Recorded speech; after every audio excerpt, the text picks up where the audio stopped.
ربنا اغفر لنا ولإخواننا الذين سبقونا بالإيمان ولا تجعل في قلوبنا غلا للذين آمنوا ربنا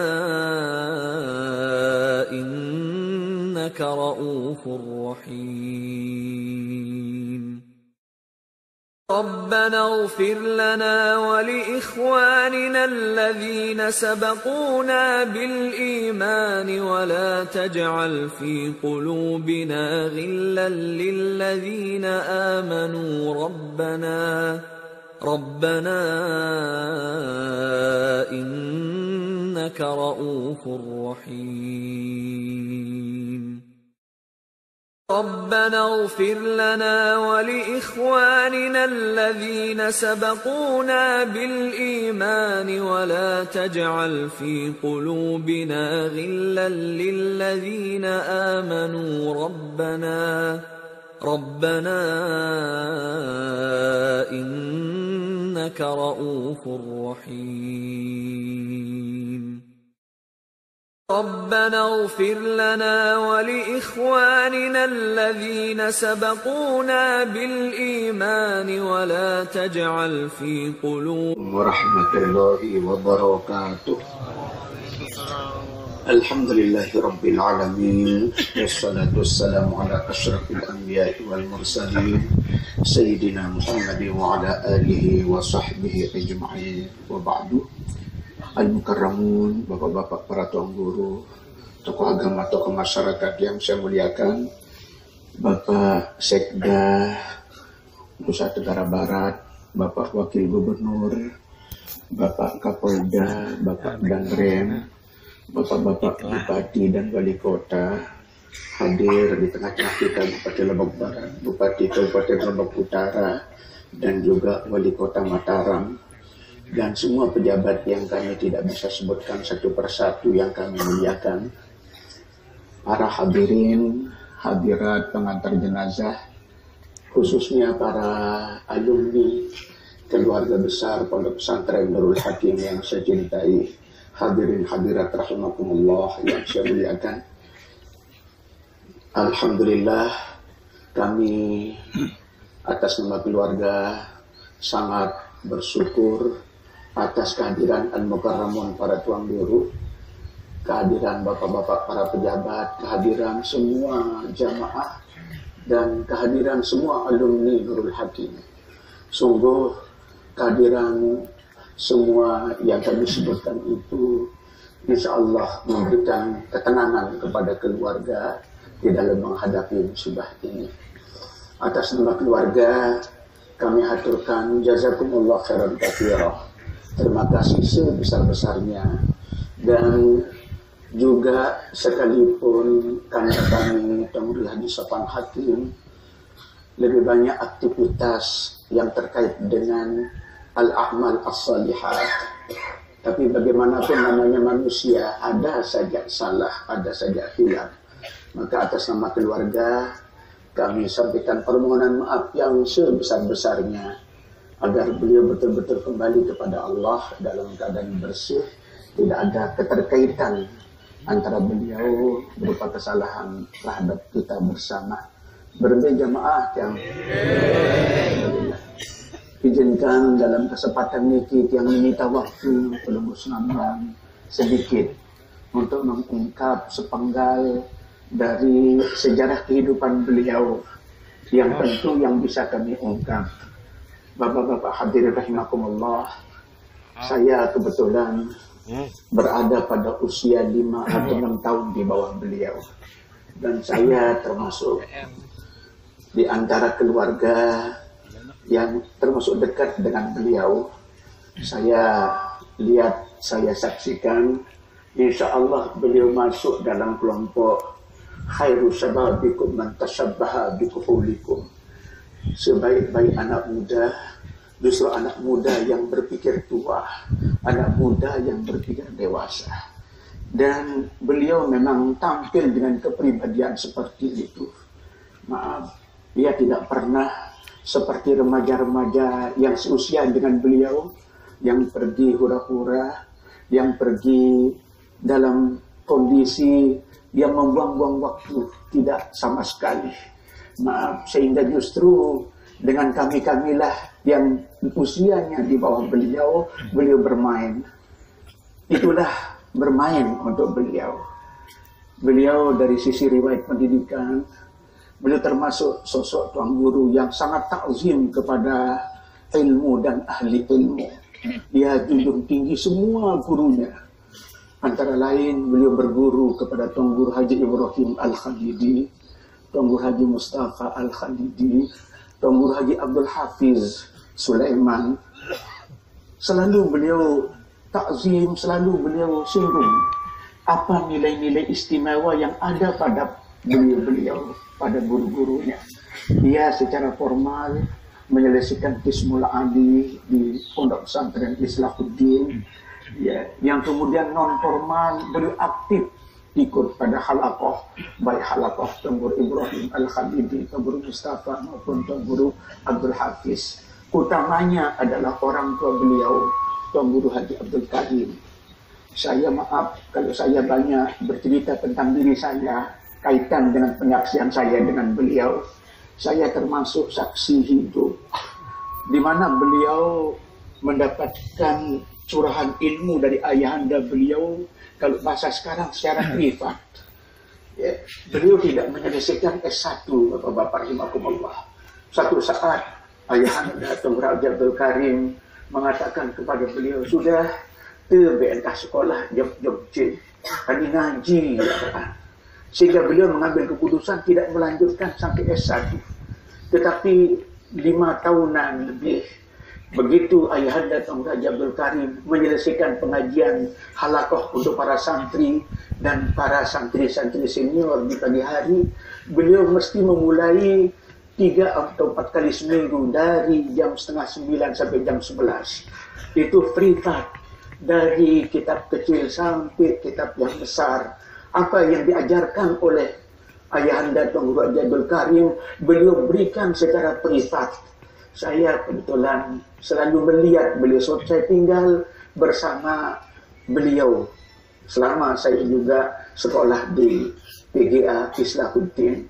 Itu penyaksian saya tentang bagaimana sejarah kehidupan. Saya ungkap ini supaya menjadi suatu keteladanan bagi generasi kita, bahwa ternyata setiap zaman tetap menuntut adanya remaja-remaja yang serius, remaja-remaja yang betul-betul konsen, betul-betul memberi perhatian kepada ilmu agama.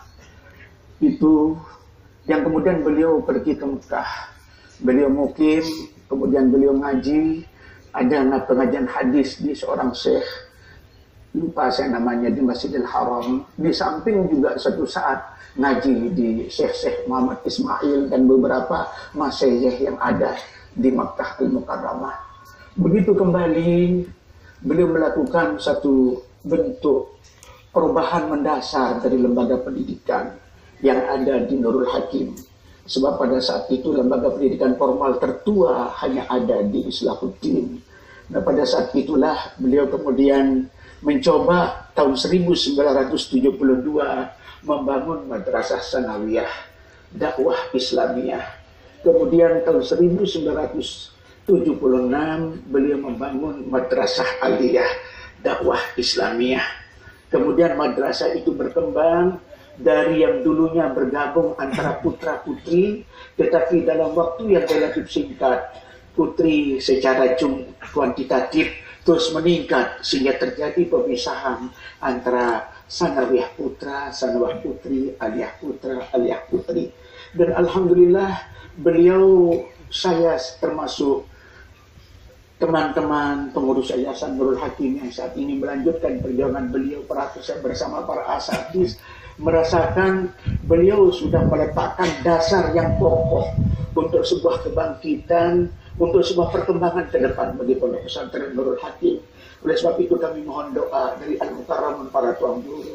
Semoga yang mengemban amanah beliau saat ini itu bisa mampu kemudian seperti melanjutkan ide-ide besar dari beliau di bidang pendidikan.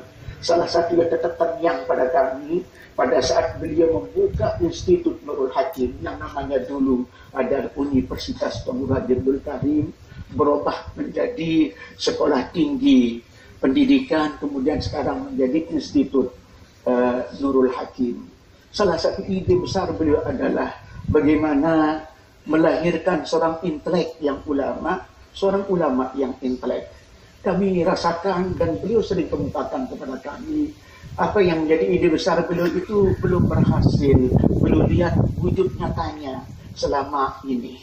Sehingga itu menjadi satu amanah besar bagi pelanjut beliau saat ini untuk melahirkan melalui Ma'had Ali yang ada dan melalui institut yang ada, melahirkan intelektual yang ulama yang intelek. Itulah ide besar beliau.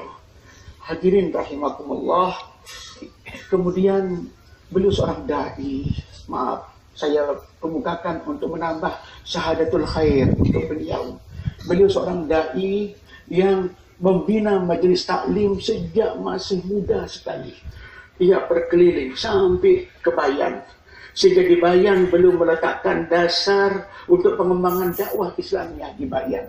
Sampai beliau pun meninggalkan dai. Beberapa dai yang saat ini bertugas di Bayan. Ada 48 dai yang bertugas di Bayan maupun di bagian Sekotong dan Ganjar. Dan ini terus dilakukan pembinaan. Dan beliau sekali lagi adalah seorang dai. Sehingga beliau sempat memegang amanah dari Muhammad Nasir, seorang pendiri Dewan Dakwah Islamiyah Indonesia. Itu beliau sempat pegang kepemimpinannya selama lebih dari 20-an tahun. Ya, tidak tergantikan. Ya, baru beberapa 4 tahun yang lalu baru beliau sudah kami diganti saja saat ini. Baru kita rapat, baru ada pembaruan daripada kepengurusan, terutama ketua. Kemudian begitu juga beliau di FKSPP, tadi Bapak Sekda juga sudah kemukakan. Beliau punya ide besar tentang bagaimana obsesi beliau tentang pondok pesantren yang ingin beliau wujudkan bersama semua pimpinan pondok pesantren. Dan alhamdulillah kemudian selama kalau tidak salah 16-an tahun, 17-an tahun FKSPP di bawah kepemimpinan beliau. Dan beliau kemudian silaturahim. Maaf, beliau selalu katakan kita harus bergerak. Tidak perlu harus terpaku pada anggaran. Maaf, ini sebuah satu hal yang kadang-kadang sulit untuk kita dapatkan sekarang. Sehingga tanpa anggaran yang jelas, beliau keliling bersama pengurus FKSPP ke pondok-pondok pesantren yang ada di Nusa Tenggara Barat. Baik dari ujung timur pondok pesantren di Bima sampai pondok pesantren yang ada di Lombok paling barat. Nah, kemudian setelah beliau merasakan udzur beliau dalam rapat, kemudian melepaskan jabatan ketua diganti sama Akhil Aziz Tunggul Haji Mahalli Fikri. Begitu juga majelis ulama. Jadi mudah-mudahan semua apa yang kami kemukakan sebagai sepenggal dari sejarah kehidupan beliau bisa menjadi syahadatul khair bagi beliau. Dan kami terakhir, kami merasakan memang beliau sudah merasa usia semakin naik, kemudian kondisi fisik juga semakin menurun, sehingga beliau beberapa ada setahun yang lalu struktur pengurus pondok 1 tahun yang lalu beliau kemudian secara resmi melakukan regenerasi, sehingga kami lihat beliau memang sudah mempersiapkan untuk bagaimana beliau melepas amanah dengan membimbing anak-anak, adik-adik yang akan melanjutkan. Sehingga saat ini, maaf, sebagai ta'aruf, kemudian beliau amanahi kepemimpinan Yayasan Pondok Pesantren Nurul Hakim kepada, maaf, saya Haji Muharram Mahfuz, kemudian Tunggul Haji Mudzakkar Idris, kemudian Tunggul Haji Nawawi Hakim, dan Haikal Hakim. itulah yang beliau amanahi kemudian untuk meneruskan ide-ide besar beliau di dalam membangun pendidikan, khususnya di Pondok Pesantren Nurul Hakim. Dan alhamdulillah, apa yang beliau dorong untuk kelanjutan dari perjuangan ini, beliau selalu sempatkan diri memberikan taujih, memberikan semacam dorongan kepada para asatidz. Sesibuk-sibuk beliau, 1 kali 1 bulan ada acara silaturahim yang beliau memberikan taujih khusus kepada para asatidz, sehingga kedekatan beliau dengan semua asatidz dan termasuk semua alumni. Sehingga kepada alumni kami sampaikan, luar biasa kalian, ya. Kami lihat baik dari Gili Air, Gili Trawangan sampai Keruak, Jerwaru, begitu juga sampai Sambelier, sampai semua berdatangan, ya, baik yang laki maupun yang perempuan. Ini kami syukuri, bahkan Sumbawa pun ada yang hadir. Ini menjadi bukti bagaimana kecintaan beliau kepada tulab, kepada semua penuntut ilmu, sehingga maaf kalau kami katakan beliau bisa menjadi teladan takzim beliau kepada ahlul ilmi dan ilmu itu sendiri, dan bagaimana rahim, bagaimana kasih sayang beliau kepada ahlul talabah, kepada orang-orang yang berada di pondok pesantren. Saya kira ini merupakan satu hal yang sangat-sangat baik, dan mudah-mudahan kami tetap memohon doa, menitipkan juga doa kepada al-mukarramun, para tuan guru. Semoga di samping Nurul Hakim juga pondok-pondok pesantren kita yang lain semua menjadi lembaga-lembaga pendidikan yang bergengsi, yang berkualitas, yang kemudian terus berkembang menjadi lembaga pendidikan yang bisa melahirkan para ahli agama yang intelek yang ahli di bidang agama.